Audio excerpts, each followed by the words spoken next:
Tony Watson here with Robert Hall & Associates. Today we're going to talk about the real estate professional status and the tracking of hours to prove that you are a real estate professional. So many of the seminars that I give here for Robert Hall & Associates are to real estate investors or real estate professionals.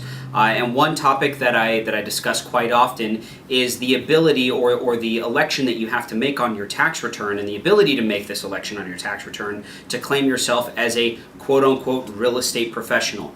Remember that having a real estate license doesn't always necessarily mean that you're a professional within the real estate industry. And so therefore the federal government knows that, hey, if you can pass a test, sure, you're a licensed real estate professional, but what about the active participation within the industry of real estate?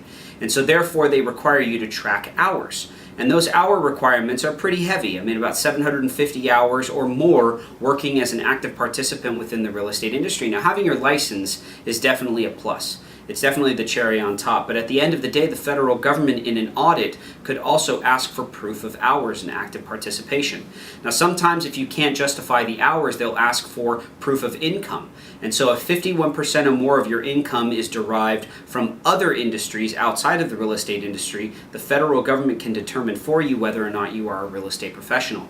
Now, the reason why they're so strict with this particular election is the fact that when you check that box on your tax return claiming yourself as a real estate professional, you receive a whole lot of benefits that 90% of Americans do not receive.